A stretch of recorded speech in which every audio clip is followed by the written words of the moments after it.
Olá a todos, bem-vindos a mais uma videoaula de história.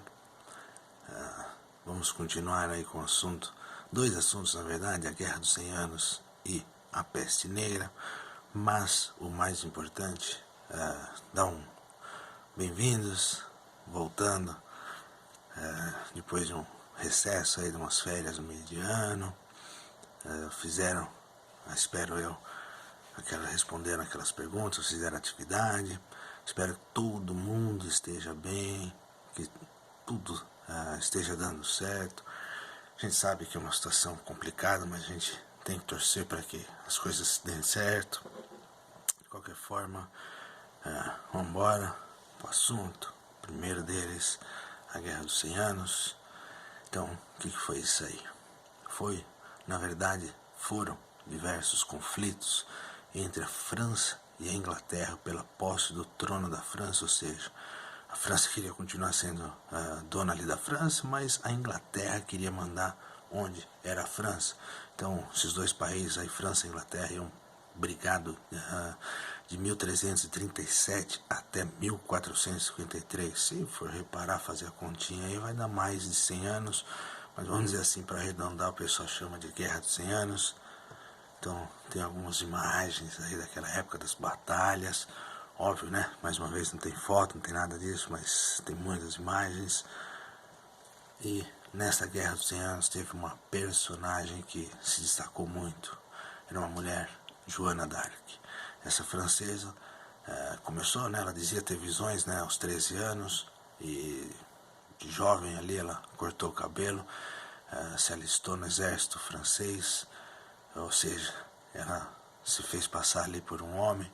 Ela chegou a comandar tropas, inclusive, ou seja, tinha gente que acreditava que essa mulher era um homem e na verdade era o comandante de tropas ali, mas por causa, deixa eu colocar a imagem dela, mas por causa daquela situação ali das visões dela e tal, ela foi condenada por feitiçaria, né? Era uma época, se vocês se lembrarem ali, Inquisição, né? Então, uma época complicada ali, bruxas e tal, tacava fogo, e ela acabou indo para a fogueira. Mas talvez o assunto mais fundamental e mais importante dessa Guerra dos 100 Anos é que ela é considerada a última guerra feudal e é considerada também a primeira guerra moderna. Então ela começa ali na época do feudalismo. Então o senhor feudal, ele, quando começa essa Guerra dos 100 Anos, o senhor feudal ainda era muito importante, ele começa comandando essa guerra, mas mais de 100 anos depois ela termina já com uma Europa totalmente diferente, na verdade uma disputa entre estados com exércitos próprios. Nessa época aí os estados estão se formando, então o que a gente hoje conhece como país, né, a França, a Inglaterra, a Alemanha, Portugal, não sei o que, eles estão se formando, bem no início. Então, na verdade, essa Guerra dos 100 Anos aí desperta um sentimento nacionalista na Europa e diversos territórios vão se unificar e vão formar hoje os países da Europa. Paralelamente, né, enquanto estava rolando a Guerra dos 100 Anos, uma outra situação complicou bastante ali a Europa, era a peste negra, também chamada de peste bubônica. Essa doença dizimou 1/3, né, quase metade ali da Europa.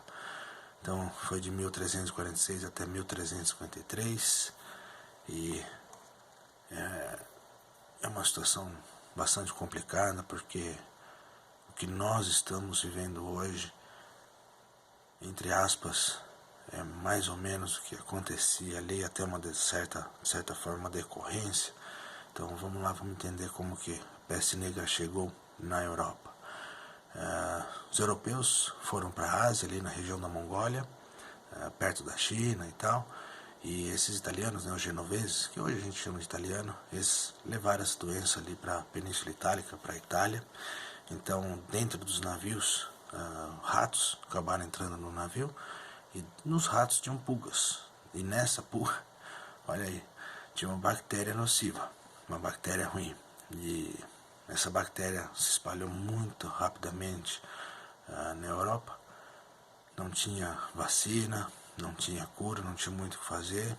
A única coisa, olha aí, como que era já a situação, quando não tem vacina, não tem muito o que fazer, a única coisa que eles faziam, óbvio, era isolamento, ficar em casa, sair o menos possível, e quando sair, tentar usar máscaras e assim por diante, tanto que eu já vou chegar no assunto das máscaras aí, mas só para fazer um paralelo, uma ligação com o que está acontecendo hoje. Cidades inteiras foram dizimadas, ou seja, morreu todo mundo em certas cidades. E na época, né, os médicos carregavam ervas dentro de máscaras, né, que ficavam ali no nariz, no rosto deles, para tentar evitar a contaminação. Então, tem aí a imagem dos médicos, essa é a roupa que eles usavam, inclusive para andar na rua, onde parece que é um bico ali de um pássaro, ali tinha as ervas ali dentro, e era protegido com máscara. Então, não tinha vacina, não tinha muito o que fazer, vai pra rua, coloca a máscara e tenta se virar do jeito que dá, ou seja, isolamento, ficar em casa. O assunto é bem antigo. Então, obviamente, ocorreram mudanças sociais e econômicas na Europa, a população morreu muita gente, como faltava mão de obra, ou seja, muitos trabalhadores morreram, os camponeses não obtiveram ganho, né? Então eles acabaram não ganhando. Eles acharam que, entre aspas, como morreu muita gente, ia sobrar emprego, eles não ganharam nada com isso. E aí aconteceu o êxodo rural, ou seja, esse pessoal do campo foi morar na cidade. Como que se chamava as cidades ali da época? Eram os burgos, ou seja, os camponeses estavam virando, ou pelo menos pretendiam, com o tempo, virar burgueses, virar um cidadão que pertencia, obviamente, a uma cidade que era bem diferente do campo. Então, esse poder aí da burguesia, né, desse pessoal que era da elite, vamos dizer assim, que tinham os ricos ali da época, das cidades, eles ganharam muito poder, ou seja, ganharam muito dinheiro. O senhor feudal, o antigo rei, não sei o que, esses caras foram cada vez mais entrando em crise, perdendo poder, e esses homens ricos agora, os comerciantes, iam ganhar muito dinheiro e muito poder. Então, a gente vai falando aí sobre esse final da Idade Média. Mais uma vez, muito obrigado.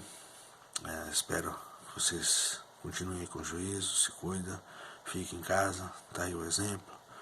Não é de hoje.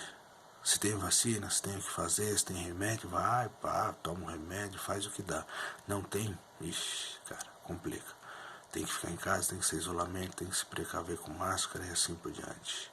Então, juízo, tome cuidado, espero que esteja tudo em ordem aí e vamos embora, que tem muita aula ainda. Obrigadão, até mais.